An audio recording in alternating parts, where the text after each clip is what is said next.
Oi, pessoal! No vídeo de hoje de história, nós vamos estar falando em específico sobre os gigantes da Ásia, a China e a Índia. Aí a gente tem aí alguns elementos que são destacados principalmente nesses dois países. Bom, vamos começar falando sobre a importância dos rios nesses dois gigantes, que é a China, né, no país da China, e no país da Índia, agora inicialmente China. Então, os rios, por conta do processo de sedentarização, o que é isso? Fixação das pessoas, né, que elas descobriram que essas regiões tinham terras férteis e boas para as práticas da agricultura. Então, os rios, por conta do processo de sedentarização, foram muito importantes para o surgimento das civilizações, né? Então, assim, as terras eram férteis, as margens dos rios, que é o processo de sedentarização. Aí as pessoas começaram a se fixar, os nômades, e começaram a fazer plantações, e aí foram aumentando os povoados, se organizando e formaram as civilizações. Uma dessas civilizações foi a chinesa, que se desenvolveu às margens dos rios Amarelo e Azul, há cerca de 9.000 anos, né? Há cerca de mais ou menos 9.000 anos atrás aí. Então, ali no mapa, a gente pode ver os dois rios, a China e o Amarelo, o Azul e o Amarelo, e aqui embaixo a gente pode ver um trecho do Rio Amarelo, né? Todos na China. Bom, ainda falando sobre a China, o que acontece? Vamos explicar como que esse processo acontece em específico na China. No período de verão, o calor acaba derretendo a neve das montanhas, que a gente chama de degelo, e essa água acaba descendo até os rios que transbordam. E aí, com as cheias desses rios, as terras próximas a eles, que são as margens, se tornam férteis e boas para as práticas de agricultura. Então, as pessoas começaram a ocupar essas regiões e cultivar várias plantações, frutas, verduras, cereais, principalmente como o arroz e o paniço. Olha lá, porque o arroz, que a gente vai ver mais lá na frente, a civilização do arroz, é um tipo de cultivo que ele se adapta muito bem em regiões alagadiças, de muita água, tá? Bom, o crescimento das produções aconteceu porque os chineses começaram a ter mais alimentos disponíveis, como a gente viu lá atrás. Então, isso acabou provocando um aumento de pessoas, porque tinha mais alimento, surgiram pequenos povoados, que depois surgiram as vilas, que eram aldeias organizadas, todas sempre ao longo dos rios Amarelo e Azul, e essas vilas e povoados se desenvolveram tanto que aí cada um começou a ter a sua atividade específica, começou a gerar economia, então começou a se surgir as cidades, as civilizações, que passaram, neste caso, a ser comandadas por um único governante, que na China a gente chama de imperador. Na sociedade chinesa, o governo passa de geração em geração, né? Quer dizer, passa de pai para filho, de neto e assim por diante. E esse processo é conhecido como dinastia. Então, olha lá nessa ilustração do lado direito, a gente consegue ver nitidamente as cidades aí, ó, margeando, quer dizer, próximo às regiões do rio, né, às margens dos rios, tá? Do rio, no caso. E a civilização do arroz? Vamos falar sobre o arroz. Civilização quer dizer o povoado chinês, o arroz é predominante nesse tipo de civilização, né? No caso dos chineses. Então, atualmente, o arroz faz parte da alimentação de 1 a cada 3 pessoas do mundo. Então, a maioria usa arroz como fazendo parte da principal refeição, inclusive. Então, o arroz é cultivado pelos chineses há muitos anos atrás, há mais de 6.000 anos atrás. Os chineses descobriram que esse grão crescia muito bem em regiões alagadas, como a gente pode ver aqui. Inclusive, ó, a gente está vendo aí num cenário de terraceamento, que por exemplo, essas regiões em montanhas, que para poder utilizar essas terras, foram criados degraus e eles alagam essas regiões para poder fazer as plantações de arroz, por exemplo. Mas nesse caso, a gente está falando as regiões alagadas, principalmente próximo às margens dos rios Amarelo e Azul, onde eles aproveitavam as cheias dos rios, lembra? Através do degelo, né? quando chegava o verão. Então, ao longo dos anos, se descobriu outras técnicas e foi possível cultivar o arroz em outros lugares, como a gente pode ver aqui, por exemplo, nas montanhas, né? Que não necessariamente precisa ser às margens dos rios, tá? E aqui são os tipos de arroz aí que a gente pode estar utilizando e fazendo, né? A produção de arroz, então, foi crescendo, ganhando muita importância na sociedade chinesa. Então, acabou sendo usado como uma moeda de troca, né? Como um escambo, né? Uma moeda de troca por outros itens, outras mercadorias, né? Que eles gostariam de ter. O governo das primeiras dinastias, eles tinham o arroz reservado apenas para as pessoas, eles destinavam, né? Decidiram deixar o arroz reservado apenas para as pessoas mais ricas da sociedade, né? No governo das primeiras dinastias, né? As primeiras gerações aí. Mas depois de muitos anos, centenas de anos, esse grão se tornou um alimento básico para todos os chineses e depois, mais para frente, para o mundo todo, né? E quais são outros conhecimentos, curiosidades interessantes sobre a China? A civilização chinesa foi responsável pela origem de diversos conhecimentos. Esses saberes chineses influenciaram a cultura, inclusive, de outros povos que são usados até os dias de hoje. Um dos primeiros tipos de escrita, por exemplo, foi inventado pelos chineses. Você sabia que a escrita dos chineses era composta de vários sinais que representavam ideias ou coisas? E começou a ser registrada, inclusive, em objetos de cerâmica e em ossos de animais, como a gente pode ver aí nessa ilustração. Além disso, os chineses fizeram descobertas médicas, como a acupuntura, que é uma técnica usada através de agulhas para reduzir dores e tratar doenças, como a gente pode ver aí na imagem. Outra inovação chinesa foi a invenção de um tecido mais leve e macio, a seda. Só que a seda, diferente de outros tecidos que a gente conseguia usar esses tecidos que a gente conseguia ter através de plantas ou animais, a seda era produzida por meio de casulos de uma lagarta, como a gente pode ver aqui nessa ilustração. Durante muito tempo, era um segredo dos chineses isso, inclusive. Por isso que as peças de seda eram caras e revendidas pelos comerciantes nos mercados europeus, africanos e asiáticos, né? Porque era muito refinada e era um processo muito difícil, né? Para poder obter esses fios de seda para se fazer o tecido de seda, né? Mas foi uma inovação chinesa a seda. Agora, vamos estar falando um pouquinho sobre a Índia.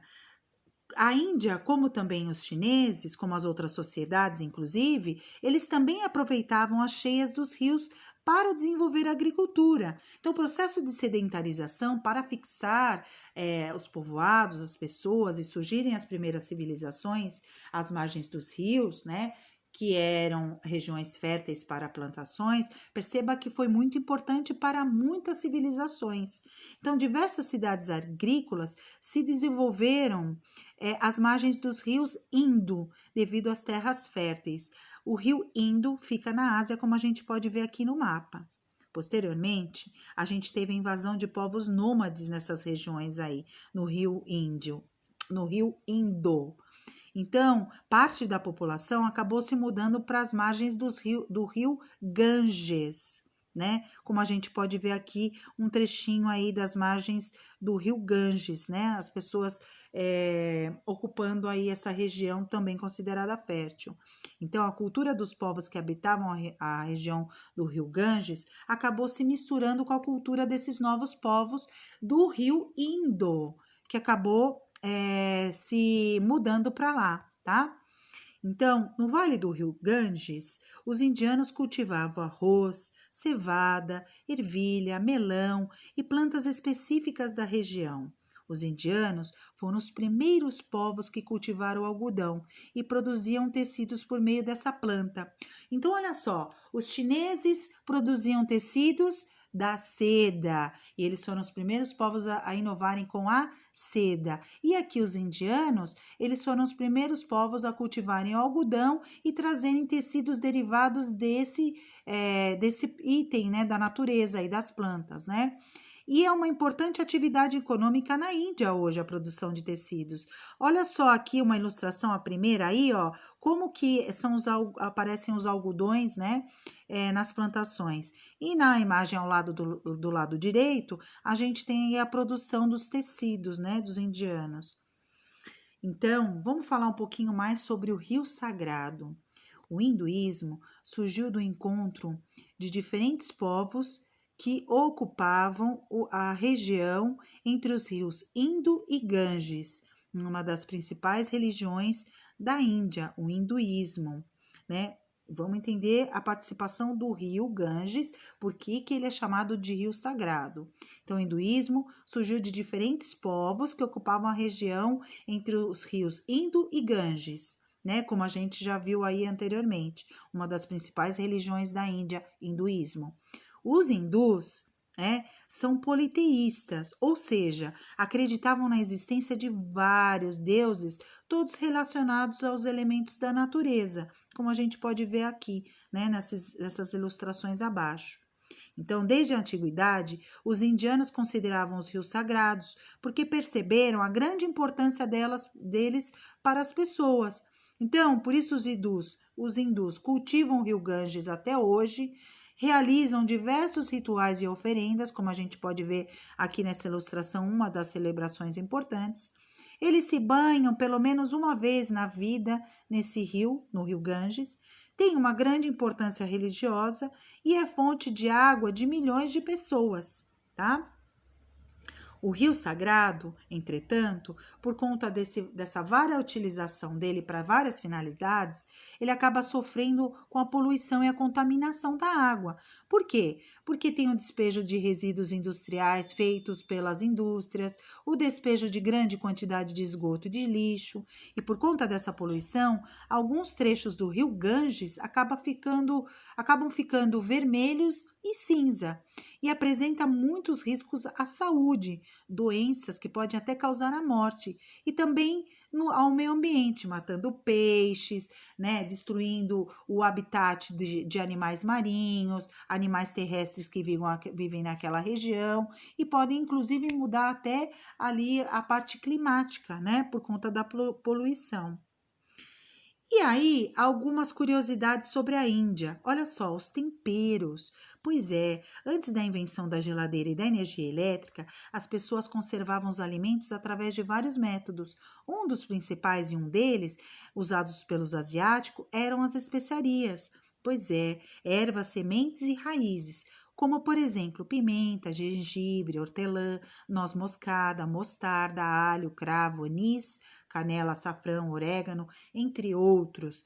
E por que eles eram usados? Porque eles possuíam cheiros e sabores específicos e principalmente eram comercializados, tinham alto valor agregado, tinham alto valor, o preço deles era caro dessas especiarias, porque eles serviam, além de temperar, para conservar os alimentos por muito mais tempo, como as carnes, por exemplo, né? Então, os indianos são conhecidos por cultivar, usar e vender essas especiarias, né? Que depois, mais tarde, a gente chamou de temperos, né? No passado, os comerciantes europeus faziam longas viagens para chegar à Índia, para comprá-las e revender ou vender na Europa, porque eram caras as especiarias, né? Porque elas tinham esse valor aí agregado, né? Foi tentando viajar para as Índias, olha só que interessante, que os portugueses descobriram o Brasil, ou seja, há mais de 500 anos atrás. Aqui embaixo a gente pode ver vários tipos de especiarias, tá? Atualmente, as especiarias indianas fazem parte da culinária brasileira e de muitos outros países. Várias receitas usam esses ingredientes, essas especiarias, como doces, balas, chás, carnes, né, pastéis, enfim, uma variedade imensa, como a gente pode ver aí nas ilustrações. Tá? Então, vamos fazer um breve resuminho aí sobre os gigantes, a Índia e a China. Então, as primeiras cidades da China foram construídas próximas aos rios Amarelo e Azul há cerca de 9.000 anos atrás. Algumas contribuições da China antiga foram a escrita, a acupuntura e a produção da cena. E a gente não pode esquecer que o arroz começou a ser cultivado na Índia. Assim, esse cereal passou a ser a base da alimentação chinesa e também de pessoas de vários outros países do mundo, sendo inclusive acrescentada como principal refeição das pessoas. Já na Índia, os primeiros povos na Índia se fixaram em regiões próximas aos rios Indo e Ganges. Para os indianos, alguns rios são tão importantes que são considerados sagrados, como por exemplo o rio Ganges, né? Os indianos foram os primeiros povos a fazerem tecidos usando algodão. Além disso, assim como os chineses, esses povos também cultivam arroz, a gente não pode esquecer, tá bom? Eles também cultivam. Da Índia vieram várias especiarias que são utilizadas até hoje para temperar e conservar alimentos. Alguns exemplos de especiarias indianas, por exemplo, são a canela e a noz moscada. Tá bom, pessoal? Espero que vocês tenham gostado do vídeo. Deixe o seu like, se inscrevam no canal, acompanhem a gente no Instagram, no site, no Mapa Mental. Tenham um bom estudo e até o próximo vídeo.